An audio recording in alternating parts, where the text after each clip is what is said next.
Hi friends, welcome to Achi's kitchen. ഇന്ന് നമുക്കൊരു special recipe പരിചയപ്പെടാം. ഇന്ന് ഞാൻ ഉണ്ടാക്കാൻ പോകുന്നത് മാർബിൾ കേക്കാണ്. ഇതിന് സ്പോഞ്ച് കേക്ക് എന്ന് സീബ്ര കേക്ക് എന്നൊക്കെ പറയും.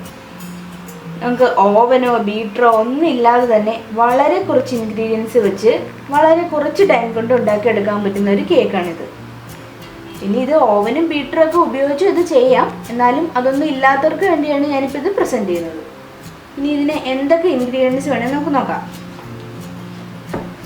ഞാനിവിടെ 1.5 കപ്പ് മൈദ എടുത്തിട്ടുണ്ട്. ഇതിന് ഓൾ പർപ്പസ് ഫ്ലോർ എന്നും പറയും.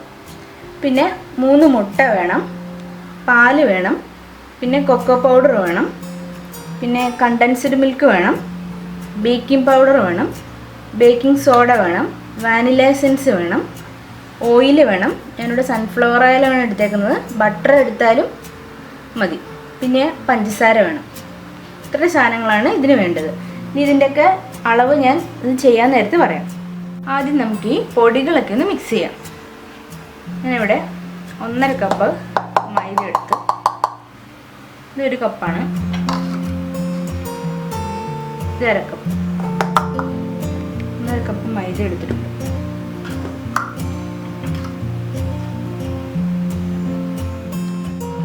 ഇനി നമുക്കിതിലേക്ക് 1 ടേബിൾ സ്പൂൺ ബേക്കിംഗ് പൗഡർ ചേർക്കാം. പിന്നെ ഇതിലേക്ക് ഒരു 1/4 ടേബിൾ സ്പൂൺ ബേക്കിംഗ് സോഡ ചേർക്കാം. എന്നിട്ട് ഇത് നന്നായിട്ടൊന്ന് മിക്സ് ചെയ്യാം. ആദ്യം നമ്മൾ ഈ സ്പൂൺ വെച്ചിട്ട് ഇതൊന്ന് മിക്സ് ചെയ്യാം. അതിനുശേഷം ഈ നന്നായിട്ടൊന്ന് അരിച്ചെടുക്കണം, അരിപ്പ വെച്ചിട്ട്, അല്ലെങ്കിൽ ഇത് കട്ട പിടിക്കാനുള്ള സാധ്യതയുണ്ട്. ആദ്യം നമ്മൾ നന്നായിട്ടൊന്ന് മിക്സ് ചെയ്യും. ഇനി നമുക്കിതൊന്ന് അരിച്ചെടുക്കാം. ഒരു അരിപ്പ വെച്ചിട്ട് നമ്മളിത് അരിച്ചെടുക്കാൻ പോവാണ്.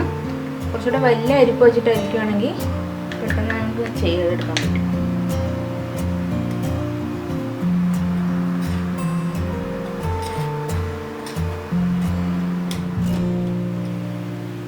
ഇത് ഞാൻ മുഴുവനും അരിച്ച് കഴിഞ്ഞിട്ടുണ്ട്. പിന്നെ 2-3 തവണ ഇങ്ങനെ ഇത് അരിച്ചെടുക്കുകയാണെങ്കിൽ ഒട്ടും കട്ട പിടിക്കാതെ നമുക്കിത് മിക്സ് ചെയ്യാൻ പറ്റും. ഞാൻ മൊത്തം ഇത് അരിച്ചിട്ടുണ്ട്. ഇതിലേക്ക് ബേക്കിംഗ് പൗഡറും ബേക്കിംഗ് സോഡ എല്ലാം നന്നായിട്ട് മിക്സ് ആയിട്ടുണ്ട്. ഇനി നമുക്കിത് മാറ്റി വെക്കാം. നമുക്ക് ഈ മുട്ടയൊന്ന് ബീറ്റ് ചെയ്തെടുക്കാം. അതിന് വേണ്ടിയിട്ട് ഞാനിവിടെ ഒരു മിക്സിയുടെ ജാറാണ് എടുത്തേക്കുന്നത്. അത് ബീറ്ററൊന്നും ഇല്ലാത്തതുകൊണ്ട് നമ്മൾ മിക്സിയുടെ ജാർ എടുത്തേക്കുന്നത്. ഇതിലേക്ക് മുട്ട പൊട്ടിച്ച് വെക്കും.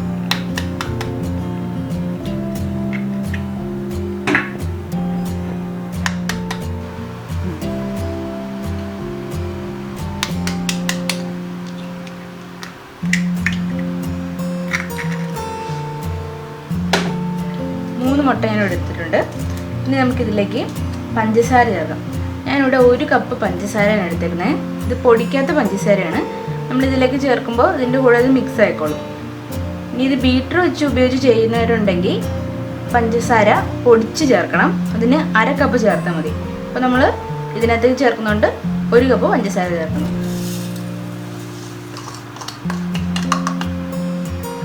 ഇനി ഇതിലേക്ക് 1 നുള്ള് ഉപ്പ് നമ്മൾ ചേർത്ത് കൊടുക്കുക. ഇതിൻ്റെ മധുരമൊക്കെ എല്ലായിടത്തും ഇതാവാൻ വേണ്ടിയിട്ട് 1 നുള്ള് ഉപ്പ് ചേർക്കുക. ഇത് നമുക്ക് നന്നായിട്ടൊന്ന് മിക്സിയിൽ അടിച്ചെടുക്കാം.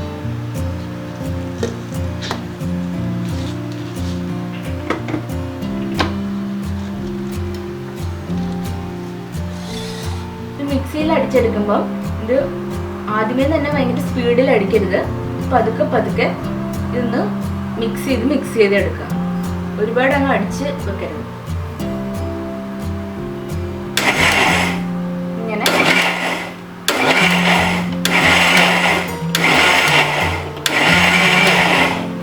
ഇത് റെഡി ആയിട്ടുണ്ട്. നമുക്കൊന്ന് എടുത്തു നോക്കാം.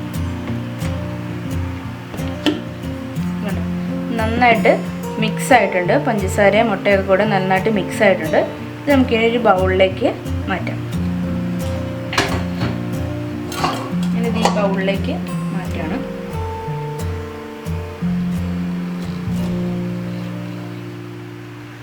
ഇനി നമുക്ക് ഇതിലേക്ക് 1 സ്പൂൺ കണ്ടൻസ്ഡ് മിൽക്ക് ചേർക്കാം. ഇത് വേണമെങ്കിൽ ചേർത്താൽ മതി, ഇത് ചേർത്തില്ലെന്ന് വെച്ചാൽ കുഴപ്പമൊന്നുമില്ല. ഒരു സ്പൂൺ ഞാനിതിലേക്ക് ചേർക്കണം.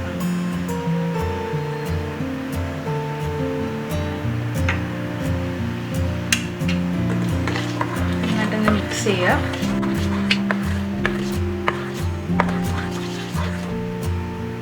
ഇനി നമുക്കിതിലേക്ക് വാനില എസൻസ് ചേർക്കാം. വാനില എസൻസ് അല്ലെങ്കിൽ വാനില എക്സ്ട്രാക്റ്റ് ആയാലും മതി. അപ്പോൾ എൻ്റെ കയ്യിലുള്ളത് വാനില എസൻസ് ആണ്. ഞാനിതൊരു 1/2 ടേബിൾ സ്പൂൺ വാനില എസൻസ് ഇതിലേക്ക് ചേർക്കുകയാണ്.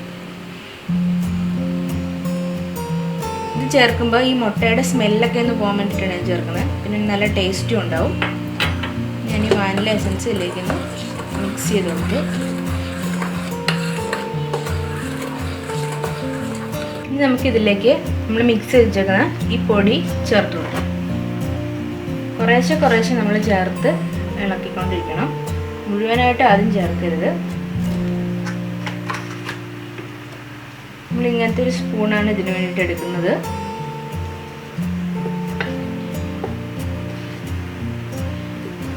പയ്യെ ഇതിങ്ങനെ മിക്സ് ചെയ്തെടുക്കുക.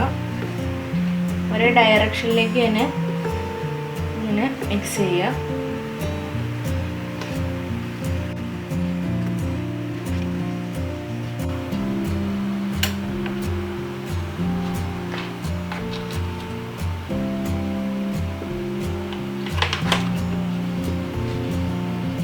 അടുത്തതിട്ട് നമ്മൾ പിന്നെ മിക്സ് ചെയ്യണം. കുറേശ്ശെ ഇട്ട് മിക്സ് ചെയ്യുകയാണെങ്കിൽ നമുക്ക് നന്നായിട്ട് മിക്സ് ചെയ്ത് എടുക്കാൻ പറ്റും.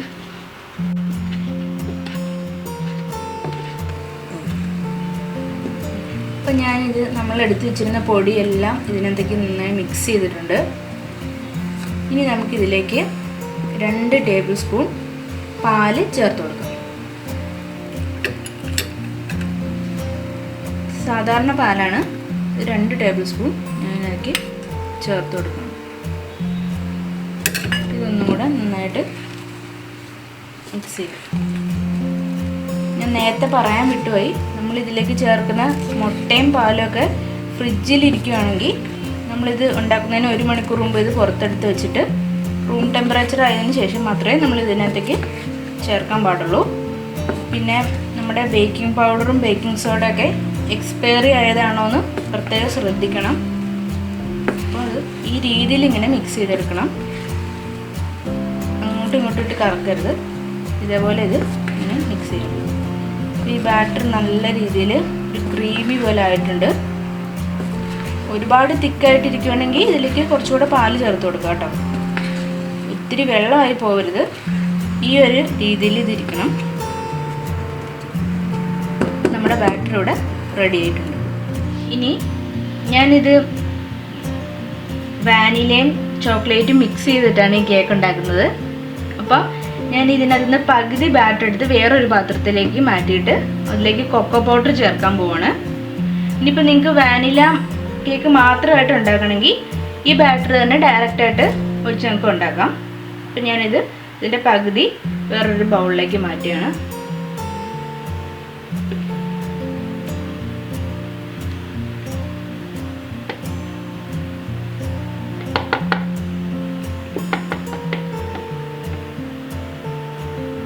ഇനി ഇതിലേക്ക് നമ്മൾ എടുത്ത് വെച്ചിരിക്കുന്ന കൊക്കോ പൗഡർ ഇതിനകത്തേക്ക് ചേർത്ത് കൊടുക്കാം. ഞാനിതൊരു അളവറിയാൻ വേണ്ടി ഞാനിതൊരു കപ്പിലേക്ക് മാറ്റിയിട്ടുണ്ട്. ഇതൊരു 1/2 കപ്പ് കൊക്കോ പൗഡർ ഉണ്ട്. ഇത് നമുക്ക് ഇതിനകത്തേക്ക് ചേർത്ത് കൊടുക്കാം.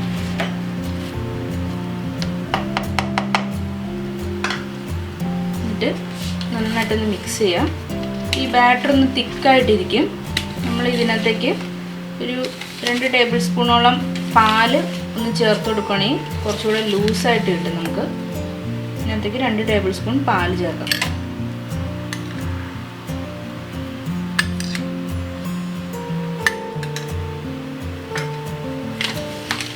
നന്നായിട്ട് ഇതൊന്ന് മിക്സ് ചെയ്യാം. നേരത്തെ മിക്സ് ചെയ്ത പോലെ തന്നെ ഇത് നന്നായി മിക്സ് ചെയ്യാം.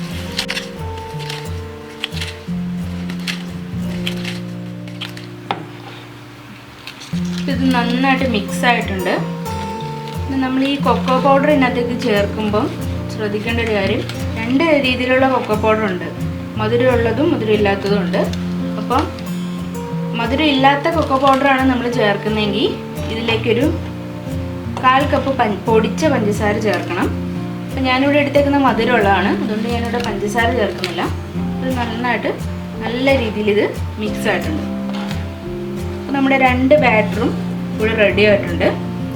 ഇനി നമുക്ക് ഈ 2 ബാറ്ററിലേക്കും കുറച്ച് ഓയിൽ ആഡ് ചെയ്യാം. 1.5 ടേബിൾ സ്പൂൺ വീതം ഓയിൽ ആഡ് ചെയ്യാം. ഞാനിവിടെ സൺഫ്ലവർ ഓയിലാണ് എടുത്തേക്കുന്നത്. ബട്ടർ ആഡ് ചെയ്യുകയാണെങ്കിൽ കുറച്ചുകൂടെ നല്ലൊരു ടേസ്റ്റ് കിട്ടും. എടുത്താലും അത് സ്മെല്ലില്ലാത്ത ഓയിൽ എടുക്കണം. നമ്മുടെ നോർമൽ കോക്കനട്ട് ഓയിൽ ഇതിന് ഉപയോഗിക്കരുത്. ഓയിൽ ചേർത്തിട്ടുണ്ട്. ഇനി ഒന്നുകൂടി ഇത് നന്നായിട്ടൊന്ന് മിക്സ് ചെയ്യാം.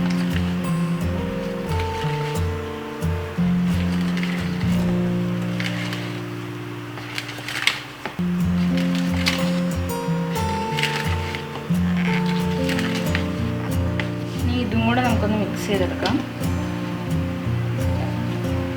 മിക്സ് ചെയ്യുമ്പോൾ നമ്മൾ സൂക്ഷിക്കണം, ചോക്ലേറ്റ് ബാറ്ററിലിട്ട സ്പൂൺ നമ്മൾ ഇതിനകത്ത് ഇടരുത്. ശ്രദ്ധിക്കാതെ അങ്ങനെ ചെയ്യരുത്, പെട്ടെന്ന് കളർ ചേഞ്ച് ആയി പോകും. അപ്പോൾ നമ്മുടെ 2 ബാറ്റർ ഇവിടെ റെഡി ആയിട്ട് ഇരിപ്പുണ്ട്. ഇനി നമുക്കിത് എങ്ങനെ ഉണ്ടാക്കുന്നത് നോക്കാം. ഇതിന് വേണ്ടിയിട്ട് ഞാൻ ഇവിടെ ഒരു ചെറിയ പാനാണ് എടുത്തേക്കുന്നത്. നമുക്കിതിലേക്ക് അല്പം ഓയിൽ പുരട്ടി കൊടുക്കാം. ഏകദേശം 1 സ്പൂൺ ഓയിൽ ഒഴിച്ചാൽ മതി. ഇതിൽ പിടിച്ചിരിക്കാതിരിക്കാൻ വേണ്ടിയിട്ടാണ് ഇങ്ങനെ ഓയിൽ ചേർത്ത് കൊടുക്കുന്നത്. നമ്മൾ നന്നായിട്ട് ഇതൊന്ന് ഇതിലേക്ക് തേച്ച് കൊടുക്കുക.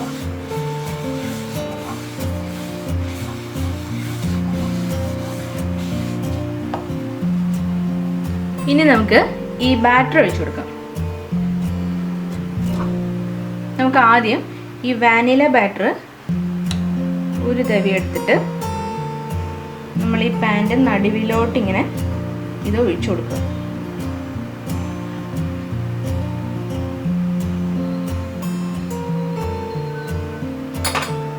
കുറച്ചുകൂടി എടുക്കണേ.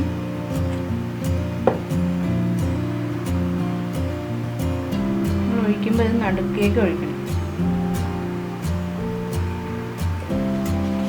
പിന്നെ ഇതിൻ്റെ മുകളിലേക്കായിട്ട് നമ്മൾ ചോക്ലേറ്റ് ബാറ്റർ ഒഴിച്ചു കൊടുക്കണം.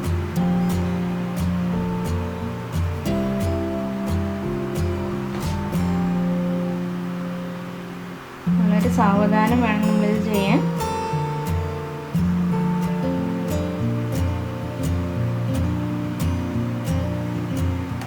ഒഴിക്കണം. വീണ്ടും ഇതിലേക്ക് വാനില ബാറ്റർ ഒഴിച്ചു കൊടുക്കുകയാണ്.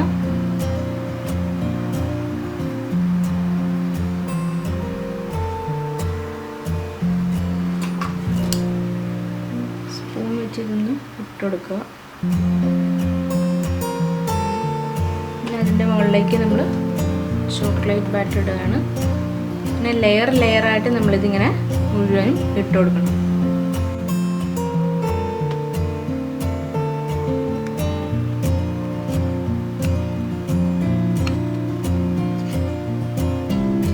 അപ്പം ഞാൻ ഈ ബാറ്ററൊക്കെ ഇതിനകത്തേക്ക് എല്ലാം ഒഴിച്ചിട്ടുണ്ട്.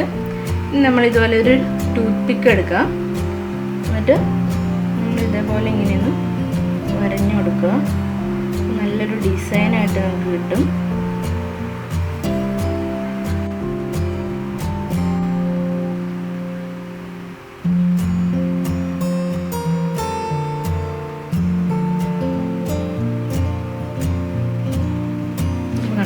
നല്ലൊരു ഡിസൈൻ ആയിട്ടുണ്ട്. ഇനി ഇത് നമുക്ക് എങ്ങനെയാ പ്രിപ്പയർ ചെയ്യാൻ നോക്കാം. ഇത് റെഡിയാക്കാൻ വേണ്ടിയിട്ട് ഞാൻ ഇതുപോലെ ഒരു പാനാണ് ഇവിടെ എടുത്തേക്കുന്നത്. ഇതിൻ്റെ മേളിൽ വെച്ചിട്ടാണ് നമ്മൾ ഈ കേക്ക് റെഡിയാക്കാൻ പോകുന്നത്. ആദ്യം നമ്മളൊരു മീഡിയം ഫ്ലെയിമിൽ വെച്ചിട്ട് ഇത് ചെയ്യണം. നമ്മുടെ ബാറ്റർ ഞാൻ ഇതിൻ്റെ മുകളിലേക്ക് വെക്കുകയാണ്.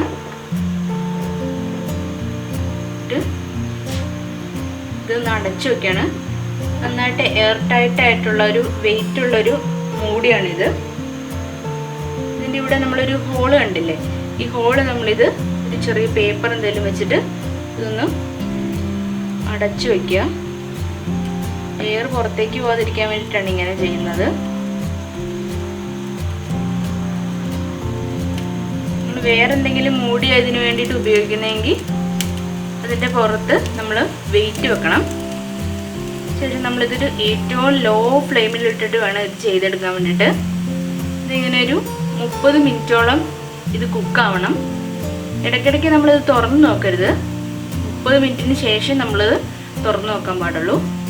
കേക്ക് പ്രിപ്പയർ ചെയ്യുമ്പോൾ ഇത് ഡയറക്റ്റ് ഫ്ലെയിമിലേക്ക് വെക്കരുത്. ഇതുപോലെ അടിയിലൊരു പാൻ വെച്ചിട്ട് വേണം അതിൻ്റെ മുകളിൽ വേണം ഇത് വെക്കാൻ വേണ്ടിയിട്ട്. അപ്പോൾ നമ്മൾ പ്രത്യേകം ശ്രദ്ധിക്കണം. ഇപ്പോൾ 45 മിനിറ്റ് കഴിഞ്ഞിട്ടുണ്ട്. നമുക്ക് ഫ്ലെയിം ഓഫ് ചെയ്തിട്ട് ഇതൊന്ന് തുറന്ന് നോക്കാം.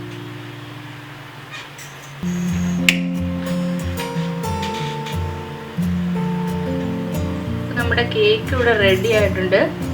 നിങ്ങൾക്ക് ഇതിനകത്ത് കാണാം, ഇതിനകത്ത് എയർ ബബിൾസ് വന്നിട്ടുണ്ട്. കണ്ടോ? ഞാൻ നിങ്ങളോട് പറയാൻ വിട്ടുപോയതാണ്. നമ്മൾ ഫസ്റ്റ് ഇത് ബാറ്റർ ഇതിനകത്ത് ഒഴിച്ച് കഴിയുമ്പോൾ തന്നെ ഈ പാൻ്റെ 2 വശവും ഇങ്ങനെ തട്ടി കൊടുക്കണം. അപ്പോഴേ നമുക്ക് ഈ എയർ ബബിൾസ് ഒക്കെ മാറി നല്ല രീതിയിൽ ഇരിക്കുള്ളൂ. അപ്പം ഞാൻ ചെയ്യാൻ വിട്ടുപോയതാണ്. എയർ ബബിൾസ് വന്നേക്കുന്നതുകൊണ്ടാണ് ഇതിനകത്തുനിന്ന് ചോക്ലേറ്റ് മിക്സ് സ്പ്രെഡായി പോയത്. ഇത് വെന്തോന്ന് നോക്കാൻ വേണ്ടിയിട്ട് നമ്മൾ ഇതുപോലെ ഒരു ടൂത്ത് പിക്ക് എടുക്കുക. എന്നിട്ട് ഇതിനകത്തേക്ക് ഇങ്ങനെ കുത്തി നോക്കുക. ഇത് കുത്തി നോക്കി കഴിയുമ്പോൾ ഇതിനകത്ത് ഈ ടൂത്ത് പിക്കിലൊന്നും പിടിച്ചിരിപ്പില്ലെങ്കിൽ ഇത് നന്നായിട്ട് വെന്തിട്ടുണ്ടെന്നാണ് ഇതിൻ്റെ അർത്ഥം. അല്ലെങ്കിൽ കുറച്ച് സമയം കൂടെ നമ്മളിത് മൂടി വെച്ച് വേവിക്കണം. ഇനി നമുക്കിതൊരു സെർവിങ് ഡിഷിലേക്ക് മാറ്റാം. ഇനി നമുക്കിതൊന്ന് കട്ട് ചെയ്ത് നോക്കാം.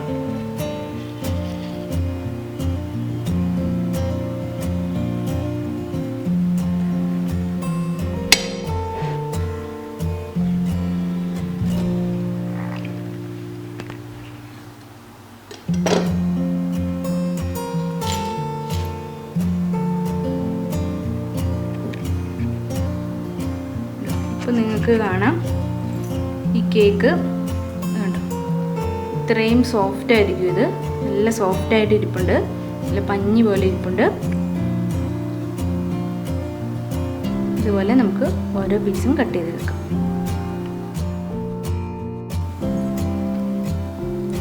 ഇതേപോലെ ചെറിയ പീസാക്കി മുറിച്ച് നമുക്ക് ഇതുപോലെ സെർവ് ചെയ്യാവുന്നതാണ്. നിങ്ങളെല്ലാവരും ഇത് വീട്ടിൽ ട്രൈ ചെയ്ത് നോക്കുക. എല്ലാവർക്കും തീർച്ചയായും ഇഷ്ടപ്പെടും. കുറച്ച് സമയം ചിലവിടാൻ തയ്യാറാണെങ്കിൽ ചായയുടെ കൂടെ കഴിക്കാൻ നല്ലൊരു കേക്കാണിത്. നിങ്ങൾക്ക് എൻ്റെ വീഡിയോ ഇഷ്ടമായിട്ടുണ്ടെങ്കിൽ ലൈക്ക് ചെയ്യുക, ഷെയർ ചെയ്യുക. ഇനി ഈ ചാനൽ സബ്സ്ക്രൈബ് ചെയ്തിട്ടില്ലെങ്കിൽ സബ്സ്ക്രൈബ് ചെയ്യുക. അടുത്ത് കാണുന്ന ആ ബെല്ലൈക്കൺ കൂടി ഒന്ന് അമർത്തിയിട്ടുണ്ടെങ്കിൽ നിങ്ങൾക്ക് ഞാൻ ഇടുന്ന പുതിയ വീഡിയോസിൻ്റെയൊക്കെ നോട്ടിഫിക്കേഷൻ ലഭിക്കുന്നതാണ്. And thank you for watching.